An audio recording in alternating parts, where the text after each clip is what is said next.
Hello there, it is 8 a.m. local time here in Hanoi and you're tuning into VTV News. I'm Dương, and in the following we'll take a look at the headlines for this hour. State President discusses China's illegal installment of its oil rig Haiyang Shio 981. Later on, we'll take a look at a conference that's opening in Da Nang, and that is themed Paracel and Spratly Archipelagos, the True History. And then it's off to Culture Watch, where we'll join in a very special class named the Miracle Choir. Now, China's illegal placement of its oil rig Haiyang Shio 981 deep in Vietnam's continental shelf and exclusive economic zone has raised concerns both domestically and internationally. State President Trung was interviewed by the Vietnam news agency on this issue. In answering his assessment of Vietnamese people patriotism and their way to express it after China's illegal placement of its oil rig in Vietnam's waters, President Sang said the Vietnamese people have an ardent patriotic tradition. He is deeply moved by and respects the noble sentiment of them. All people united as one look towards the East Sea. People throughout the country express their patriotism in various creative ways. Vietnamese all over the world also voiced their strong protest against China's illegal act. They are resolved to defend their sovereignty by peaceful measures on the basis of international law. However, people should be vigilant against provocative words and acts in the name of patriotism. When the country faces difficulties and challenges, we should unite more than ever. It is obvious that division and provocation cannot help the country overcome challenges. When asked about his opinion on Vietnam-China economic ties, with many people saying Vietnam might become dependent on China economically, President Sang said Vietnam has established trade and investment relations with more than 200 countries and territories since the Đổi mới or renewal process. Vietnam always strives for mutual benefit and resolutely avoid becoming dependent on any country, both economically and politically. Vietnam economic and trade ties with China have seen a rapid development in recent years, but Vietnam's trade deficit has been growing, particularly in the import of materials for production. Some of our exports have focused too much on the Chinese market. In the field of bidding for EPC, BOT and equipment supply contracts, Chinese investors won a large number of contracts, but the quality and technology of many such contracts are not high, while costs usually inflated and the time of implementation is prolonged. This situation needs to be corrected as early as possible. Regarding an issue of great public concern of what policy and solutions the party and state have taken in response to China's rig, President Sang said immediately after China illegally positioned its rig deep inside Vietnam's exclusive economic zone and continental shelf, the party Central Committee and the Politburo promptly drafted out guidelines to deal with the incident. On one hand, we firmly demand that China remove the rig out of our country's waters. On the other hand, we patiently try to maintain a peaceful environment for national construction and the friendly neighborliness with the Chinese people, on the basis of equality, mutual respect and mutual benefit. We have always employed peaceful measures while requesting China to show its goodwill to solve the problem by peaceful means, in line with international law and agreements between China and ASEAN and between China and Vietnam. Legal measures will be used when necessary to safeguard our country's sovereignty and territory. Vietnamese party and state are undertaking policies and measures to meet the just and aspirations of more than 90 million Vietnamese. Moving now on to other news, the National Assembly deputies on Friday voted to pass a revised public notary law and discuss amendments to the law on People's Army officers. Most deputies agreed on the notary staff's scope of responsibility, as described in the law following the National Assembly Standing Committee's directions on refining the law. Regarding adjustments to the revised public notary law, some participants questioned the responsibility of the notary staff to to be translated to the translated documents and text. Now, the National Assembly Standing Committee asked for the maintenance of the regulation on the notary's responsibility to these kinds of documents. The committee also asked the compiling board and related agencies to do further research and collect more ideas in order to adjust and complete this draft law. Also on Friday, judicial experts discussed the implementation of the 2013 Constitution and reviewing processes over existing laws in order to ensure that they are in line with the Constitution's articles on human rights. This event was held by the Steering Committee on Human Rights and the Ministry of Justice.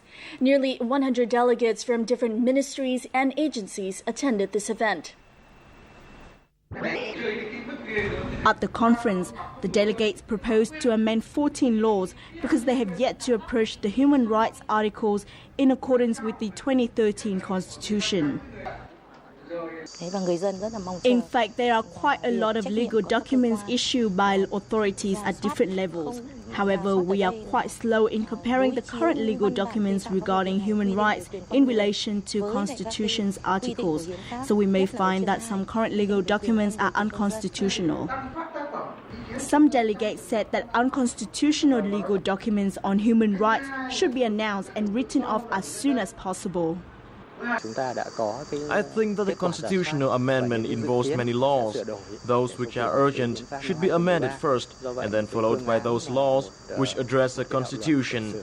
After the initial review and gaining of results and plans for amendments, there should be a new law which ensures the implementation of the 2013 Constitution. Many delegates also said the time between the adoption of the 2013 Constitution and when it took effect were quite short. Therefore, a plan to synchronize the legal system should be drawn up. However, according to the Ministry of Justice, the quick abrogation of some unconstitutional laws could lead to big legal loopholes. The National Assembly's resolution stipulates that the jurisdiction over the unsuitable laws should be exercised immediately. That is right, but in reality, it is quite complicated because there must be suitable laws which are amended or newly issued in terms of procedures so that the jurisdiction can be exercised. According to representatives of the Ministry of Justice, this is the last review before it submits its proposal to the Prime Minister and National Assembly. However, the ministries bear the main responsibilities for preparing and composing laws. It means that they should act jointly and proactively to really bring the 2013 Constitution's regulations on human rights into practice. Continuing with news on the National Assembly, now on Thursday afternoon, the National Assembly discussed the amended real estate law, and a consensus was reached in order to extend the scope in this field for overseas Vietnamese as well as for foreign individuals and organizations. We have more details now in the following. National Assembly representatives agreed that overseas Vietnamese and foreign individuals and organizations should be allowed to participate in real estate trading to further integrate the country's economy. Some representatives, however, suggest tight regulations and controls. It is necessary to allow these individuals and entities to trade in real estate. Adjustments to the 2013 law on land are needed so that foreigners are allowed to transfer land. We need to look into overseeing foreign investment and maintaining political security. Real estate trading near borders and islands areas should not be allowed. A number of representatives said the amended law should be clearer to provide better access for foreigners to the Vietnamese real estate market and make the sector more attractive to them.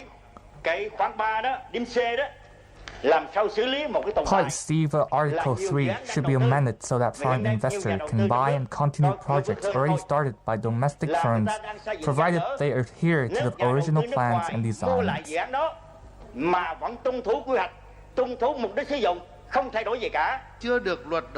National Assembly representatives also agreed that amendments to the law required a great deal of feedback and research was needed to ensure integrity and prevent overlaps. Earlier, the National Assembly passed the amended construction law. A forum was held in Cần City in the Mekong Delta region on Friday to discuss the impact of climate change in this region. Now, the event drew the participation of over 50 scientists and representatives from the Mekong Delta provinces. Delegates had a chance to learn about the patterns of climate change recorded in the Mekong Delta region by the Cần Climate Change Office. Now, since 2011, the office has built a website about climate change, developed a database, as well as provided training for over 1,000 local officials regarding the importance of responding to climate change. In order to better deal with the effects of climate change and promote sustainable development in the region, delegates also discussed practical measures in order to increase resilience to climate change in the Mekong Delta, such as mangrove rehabilitation, as well as the capacity to forecast and respond to unexpected events.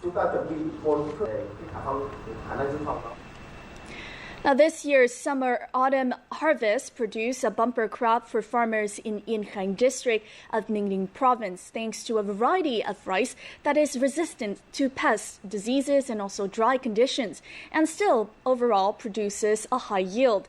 Now, the DQ11 strain has been adopted by the Ministry of Agriculture and Rural Development in its national strategy, and Ninh Bình province has been quick to take advantage of this new strain. Khánh Trung commune selected 10 hectares to pilot the DQ11 rice strain during the spring crop. The weather was dreadful with temperatures below 10 degrees Celsius, but DQ11 defies the crop spells. While other rice suffer from blast fungus, DQ11 wasn't affected and yielded from 6 to 6.5 tons per hectare. As a result, Khánh Trung commune decided to triple its DQ11 conservation area for the latest crop. With a good weather forecast, a yield of 7 tons per hectare is expected. We increased the cultivation area because farmers wanted to test it more extensively. When we are certain of this rice strength, we will spread it across the whole commune. There are nearly 20 varieties of rice used by Yên Khánh farmers, and the DQ11 is a new one provided by Hồng Quang Agriculture Supplies. For 2 years now, DQ11 has been piloted in the districts of Nho Quan, Kim Sơn, Yên Khánh, where the weather is usually harsh and the flooding is common, and the new strain has proved its strength. Climate change is an imminent threat, so Ninh Bình is eager to adopt DQ11 across its harshest area.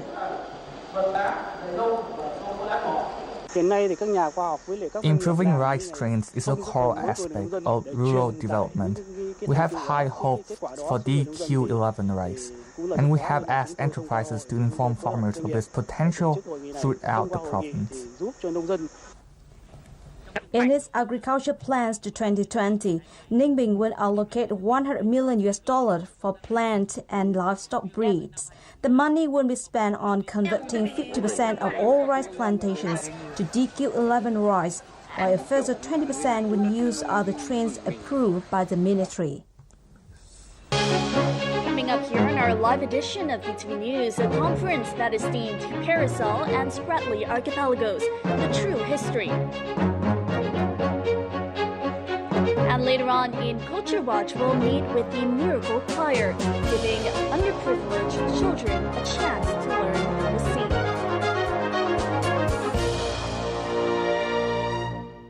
sing. Exotic Vietnam is an intriguing blend of many charms. This land is where all manner of stunning landscapes await like a visual feast, rivaled only by the beauty of its people and their abundantly rich tradition and culture. Here is where you can relive the past in richest color or live it up in the bright lights of the big city. With so much more to offer, Vietnam is simply unforgettable. You're back here on VTV News Live. An international conference entitled Paracel and Spratly Archipelagos, The True History, opened on Friday morning in the central city of Da Nang. Many local and foreign scholars attended this event and presented their analyses as well as historical evidence regarding this matter. We have more details now to follow. The delegates offer many viewpoints on the latest developments in the EC. They also discuss China's strategy as well as Vietnam's possibility of suing China at the International Tribunal. The delegates also confirmed the value of the historical evidence in relation to the EC tensions. Many have encouraged Vietnam to pursue a legal fight in which Vietnam should show the groundlessness of the so-called 9-dash line that China arbitrarily drew around the EC. But as you could see in June, if ASEAN countries continue to publicly protest China's illegal sovereignty claims at sea, the world will listen to you. I think that Vietnam should sue China in the same way the Philippines had done. I mean, you should challenge the authenticity of the EU line because it runs into Vietnam and other countries' economic zone and continental shelf.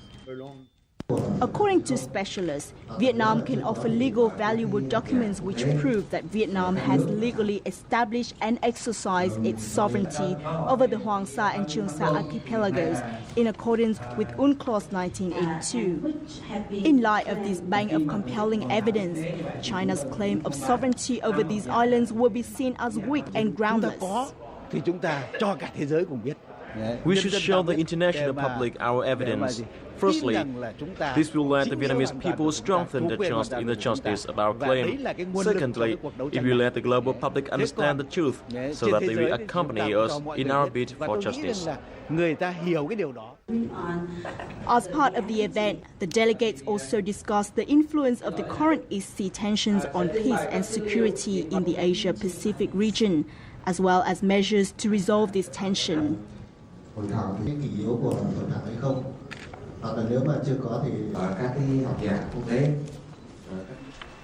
Now today, June 21st, is Vietnam's Revolutionary Press Day.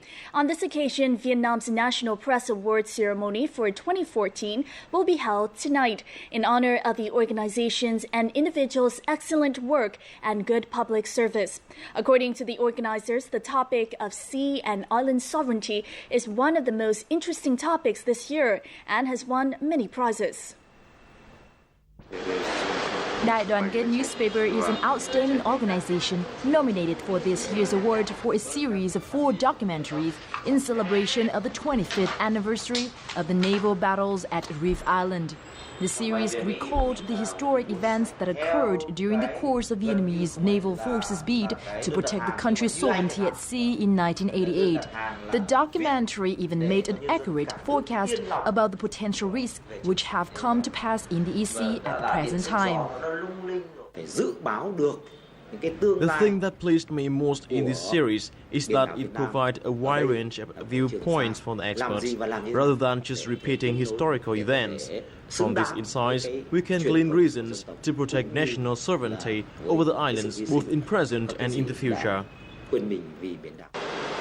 According to the Board of Judges, a lot of works under the theme Sea and Island Sovereignty are being honored in this year's competition. 2 of those entries have even won the highest prizes. The general view is that the press have fundamentally changed their reporting style with this theme in terms of quality and quantity. That is why the number of works making up this topic account for over 10% of the total awards given. All the winning works on this theme this year have provided analysis and commentary related to the sovereign islands of Vietnam. They have also offered precise calculations of the risk in the EC and detailed information on the protection of the sovereign waters. It is a fundamental change. The topic of the sea and islands in the press not only provided situation updates to everyone throughout the country, it also became a source of priceless motivation for the soldiers living there.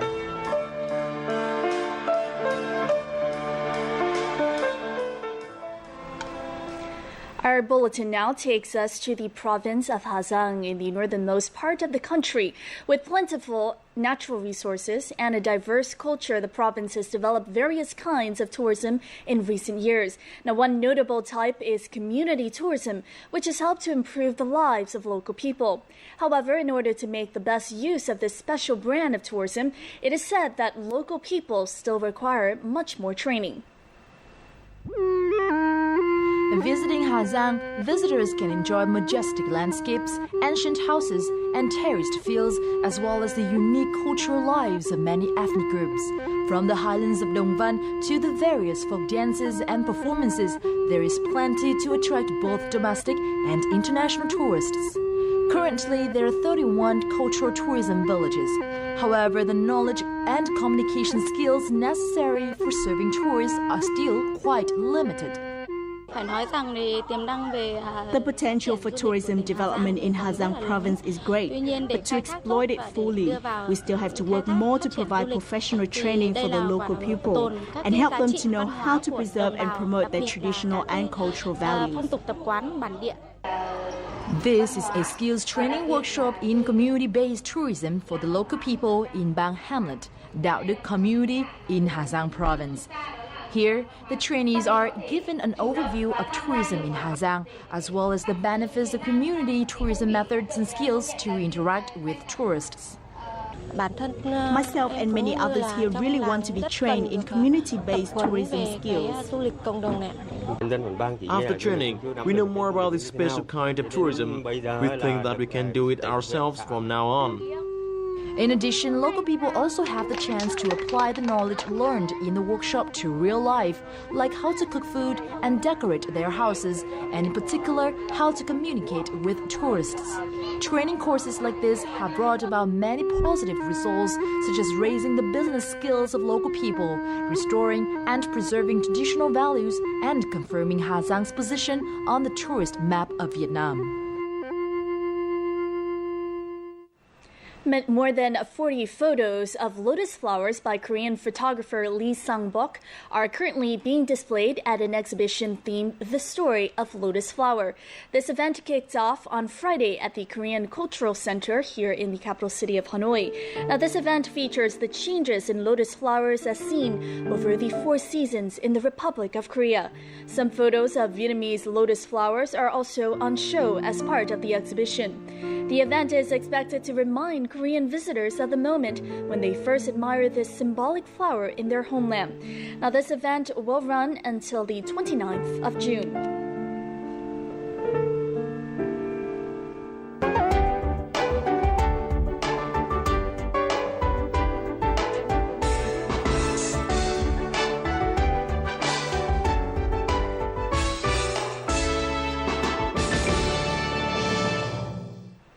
It's time now for our weekly edition of Culture Watch.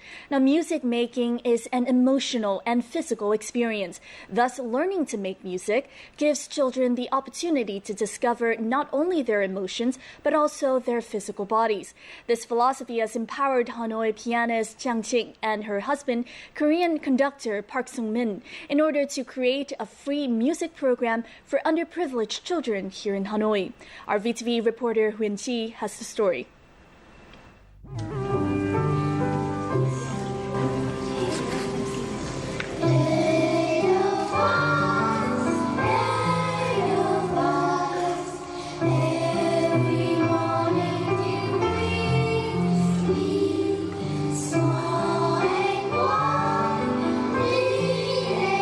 These children are known as the Miracle Choir.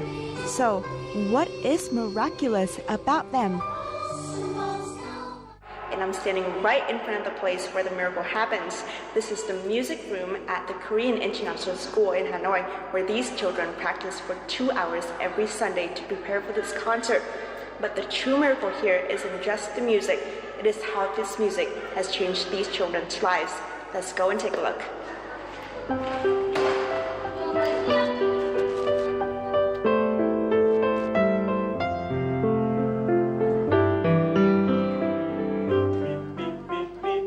Korean conductor Park Sung-min and his wife, Vietnamese pianist Giang founded the Miracle Choir in November 2013.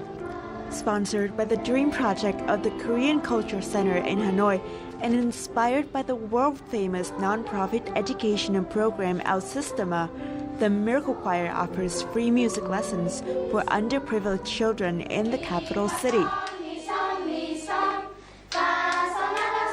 I want the children happy with their life. And I believe that the music can change the children's life. It is hard to believe that just over 3 years ago, 11-year-old Sung Alu was living in a cave in a mountainous area of Gabang province. He used to have to carry piles of wood perhaps heavier than himself every day to the local market to trade for food for his father and little brother.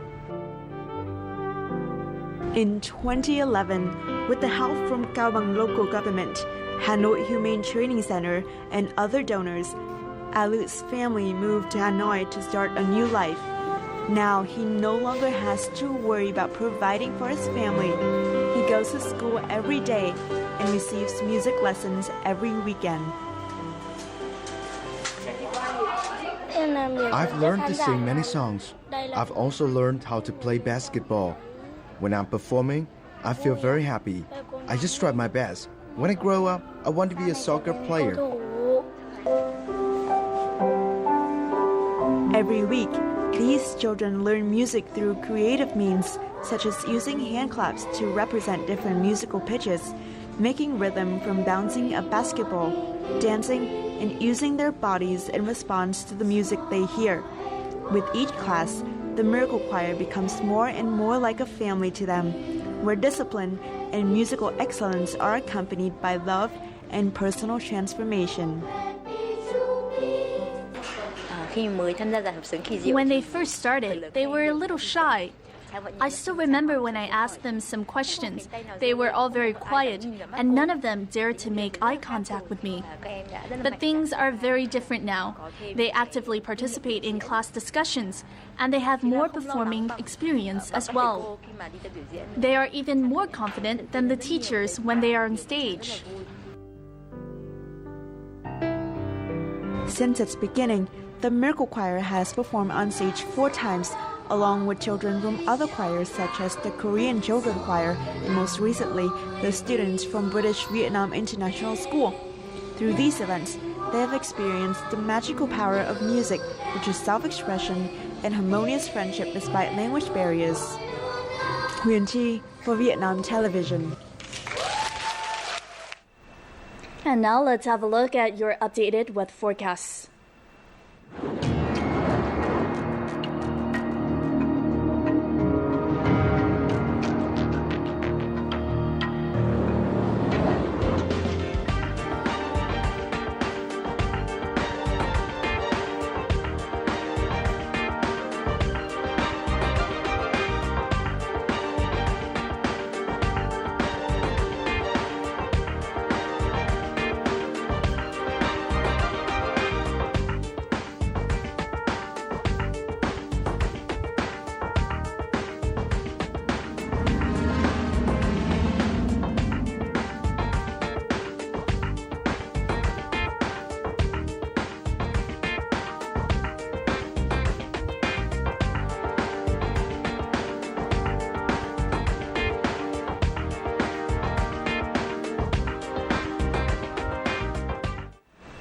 And that wraps up this edition of VTV News. Do log on to vtv4.vn for more updated news. We'll be back again with another bulletin at 3 p.m. local time today. Thank you for tuning in, and goodbye for now.